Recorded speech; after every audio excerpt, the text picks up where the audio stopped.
Krishna, the Supreme Personality of Godhead, a summary study of Srila Vyasadev's Srimad Bhagavatam 10th Canto, by His Divine Grace A.C. Bhaktivedanta Swami Prabhupada, founder Acharya of the International Society for Krishna Consciousness. Chapter 41. Krishna enters Mathura. While Akrura was offering his prayers to the Supreme Personality of Godhead, the Lord disappeared from the water, exactly as an expert dramatic actor changes his dress and assumes his original feature. After the Vishnu Murti disappeared, Akrura got out of the water. Finishing the rest of his ritualistic performance, he went near the chariot of Balaram and Krishna and was struck with wonder. Krishna asked whether he had seen something wonderful within the water, or in space. Akrura said, quote, "My dear Lord, all wonderful things that are happening within this world, either in the sky or in the water or on the land, are factually appearing in your universal form. So when I have seen you, what wonderful things have I not seen?" Unquote. This statement confirms the Vedic version that one who knows Krishna knows everything, and that one who has seen Krishna has seen everything, regardless of how wonderful a thing may be. Quote, "My dear Lord," Akrura continued, "there cannot be anything more wonderful than your transcendental form. When I have seen your transcendental form, what is there left to see?" Unquote. After saying this, Akrura immediately started driving the chariot, and by the end of the day they reached the precincts of Mathura. As they rode from Vrindavan to Mathura, all the passers-by along the way who saw Krishna and Balaram could not help but look at them again and again. In the meantime, the other inhabitants of Vrindavan, headed by Nanda and Upananda, had already reached Mathura by going through the forest, and they were awaiting the arrival of Krishna and Balaram in a garden. Upon reaching the entrance to Mathura, Krishna and Balaram got down from the chariot and shook hands with Akrura. Krishna informed him, quote, "You may go home now, because we shall enter Mathura later, along with our associates." Unquote. Akrura replied, quote, "My dear Lord, I cannot go to Mathura alone, leaving you aside. I am your surrendered servant. Please do not try to avoid me. Please come along with me, with your elder brother and cowherd boyfriends, and sanctify my house. My dear Lord, if you come, my home will be sanctified by the dust of your lotus feet.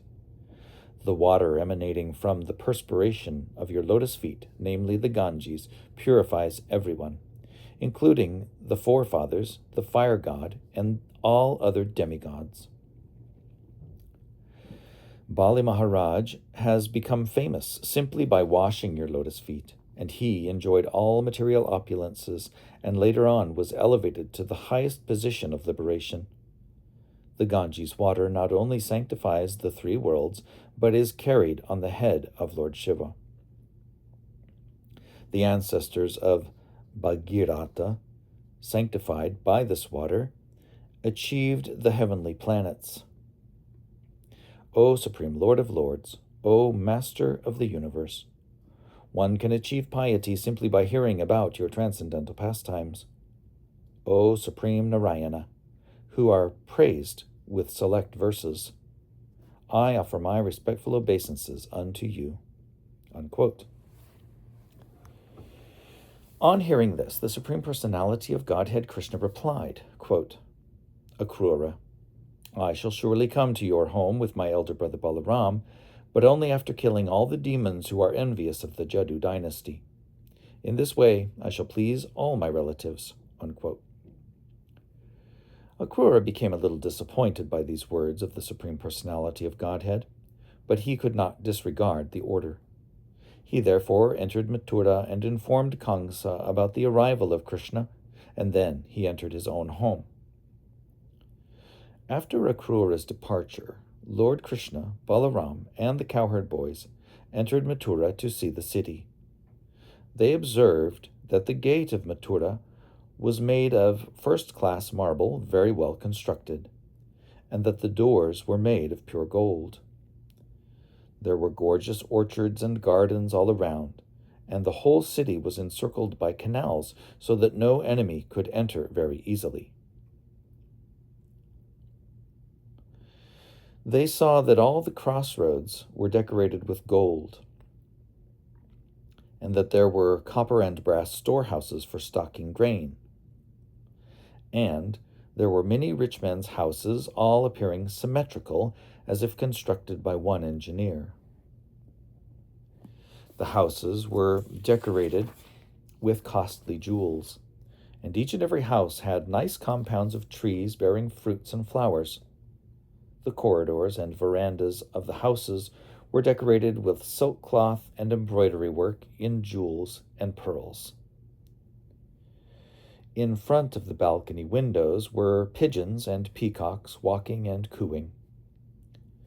All the grain dealers' shops within the city were decorated with different kinds of flowers and garlands, newly grown grass and pleasing flowers like narcissus and roses. The entrance doors of the houses were decorated with water pots filled with water. A mixture of water, yogurt, sandalwood pulp, and flowers was sprinkled all around the doors, which were also decorated with burning lamps of different sizes. Over all the doors were decorations of fresh mango leaves and silk festoons. When the news spread that Krishna, Balaram, and the cowherd boys were within Mathura city, all the inhabitants gathered, and the ladies and girls immediately went up to the roofs of the houses to see them. They had been awaiting the arrival of Krishna and Balaram with great anxiety, and in their extreme eagerness to see Krishna and Balaram, the ladies did not dress themselves very properly. Some of them placed their clothes in the wrong place. Some anointed their eyes on one side only, and some wore ankle bells only on one leg or wore only one earring. Thus, in great haste, not even decorated properly, they went to see Krishna from the roofs. Some of them had been taking their lunch, but as soon as they heard that Krishna and Balaram were in the city, they left their eating and ran to the roofs. Some of them were in the bathroom taking their baths, but without properly finishing their baths, they went to see Krishna and Balaram. Some were engaged in feeding their children breast milk, but they put their babies aside and went to see Krishna and Balaram. Passing by very slowly and smiling, Lord Krishna immediately stole their hearts. He who is the husband of the goddess of fortune passed through the street like an elephant. For a very long time, the women of Mathura had heard about Krishna and Balaram and their uncommon characteristics, and they were very much attracted and eager to see them. Now, when they actually saw Krishna and Balaram passing on the street and saw them sweetly smiling, the ladies' joy reached the point of ecstasy. When they actually saw them with their eyes, they took Krishna and Balaram within their hearts and began to embrace them to their fullest desire. Their bodily hairs stood up in ecstasy. They had heard of Krishna, but they had never seen him, and now their longing was relieved. After going up on the roofs of the palaces of Mathura, the ladies, their faces joyful, began to shower flowers upon Krishna and Balaram. When the brothers were passing through the streets, all the Brahmins in the neighborhood went out with sandal water and flowers and respectfully welcomed them to the city. All the residents of Mathura began to talk among themselves about the elevated and pious activities of the people of Vrindavan. The residents of Mathura were surprised at the pious activities the cowherd men in Vrindavan must have performed in their previous lives to be able to see Krishna and Balaram daily as cowherd boys.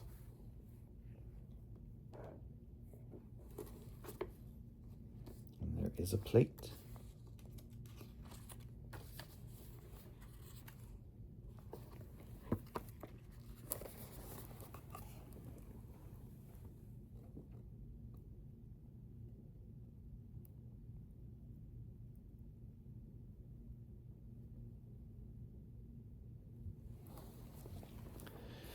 And the caption reads, As Krishna and Balaram passed through the streets of Mathura, the Brahmins went out with sandal water and flowers to respectfully welcome them to the city, while the overjoyed residents sang their praises.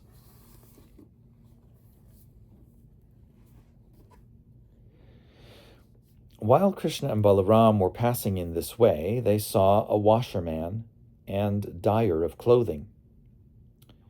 Krishna was pleased to ask him for some nice clothing. He also promised that if the washerman would deliver the nicest dyed cloth to him, the washerman would become very happy, and all good fortune would be his. Krishna was not a beggar, nor was he in need of clothing, but by this request he indicated that everyone should be ready to offer Krishna whatever he wants. That is the meaning of Krishna consciousness.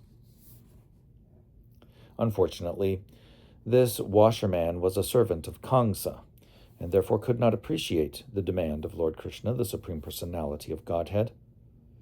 This is the effect of bad association. He could have immediately delivered the clothing to the Supreme Personality of Godhead, who promised him all good fortune. But, being a servant of Kamsa, the sinful demon could not accept the offer.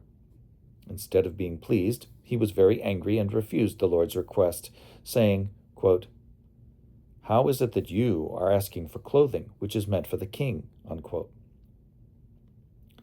The washerman then began to instruct Krishna and Balaram, quote, "My dear boys, in the future, don't be so impudent as to ask for things which belong to the king. Otherwise, you will be punished by the government men. They will arrest you and punish you, and you will be in difficulty. I have practical experience of this fact. Anyone who unlawfully wants to use the king's property is very severely punished." Unquote. On hearing this, Lord Krishna, the son of Devaki, became very angry at the washerman, and striking him with the upper portion of his hand, he separated the man's head from his body. The washerman fell down dead on the ground.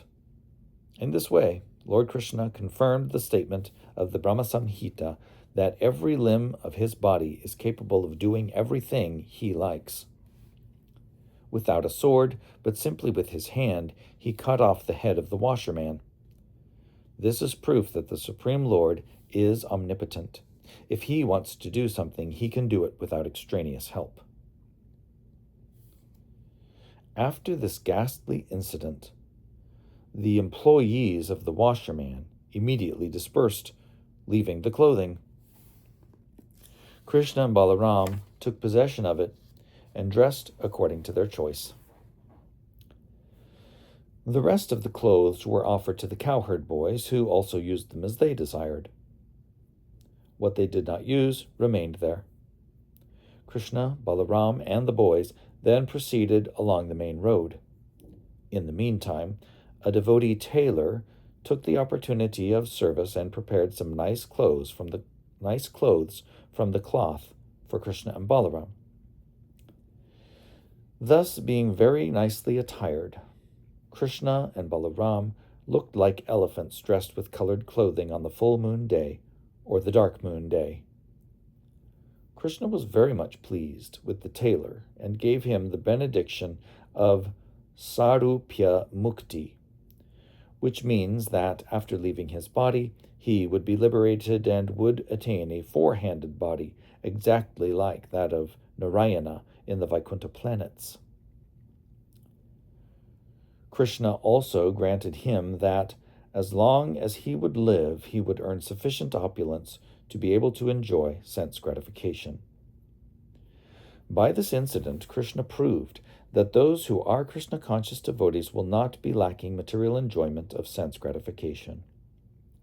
They will have sufficient opportunity for such things, but after leaving this body, they will be allowed to enter the spiritual planets of Vaikuntha Loka or Krishna Loka, Goloka Vrindavan. After dressing nicely, Krishna and Balaram went to a florist of the name Sudama. As soon as they reached the precinct of his house, the florist immediately came out and with great devotion fell down on his face to offer his respectful obeisances. He offered a nice seat to Krishna and Balaram and asked his assistant to bring out flowers, betel nuts, and pulp of chandana. The florist's welcome greatly satisfied the Lord. The florist very humbly and submissively offered his prayers to the Lord, saying, quote, "My dear Lord, because you have come to my place, I think all my forefathers and all my worshipable superiors are pleased and delivered. My dear Lord, you are the supreme cause of all causes of this cosmic manifestation. But for the benefit of the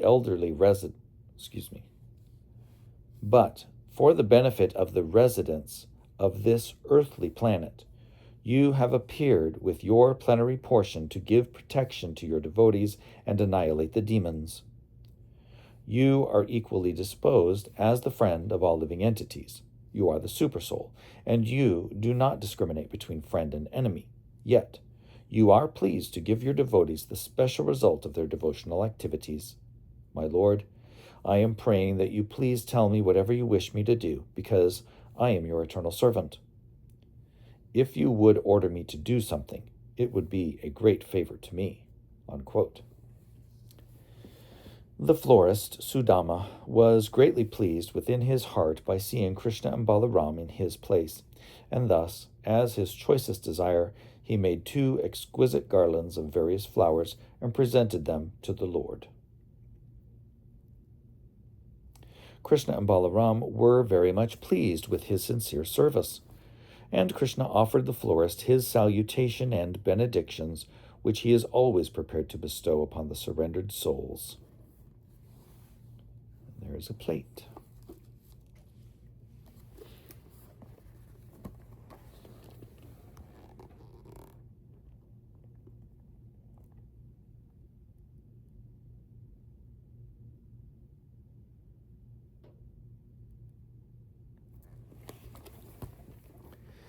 And the caption reads, "The florist, Sudama, overjoyed to see Krishna when he entered Mathura, presented him with a choice garland."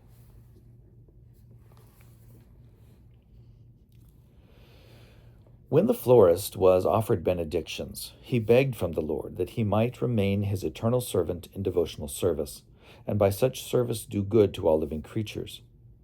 By this it is clear that a devotee of the Lord in Krishna consciousness should not be satisfied simply by his own advancement in devotional service.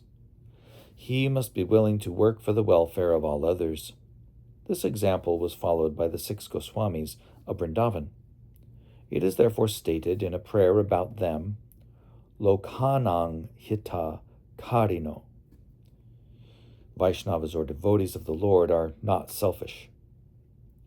Whatever benefits they derive from the Supreme Personality of Godhead as benedictions, they want to distribute to all other persons. That is the greatest of all humanitarian activities. Being satisfied with the florist, Lord Krishna not only gave him whatever benedictions he wanted, but, over and above that, he offered him all material opulences, family, prosperity, a long duration of life, and whatever else his heart desired within the material world. Thus ends the Bhaktivedanta purport of the 41st chapter of Krishna. Krishna enters Mathura.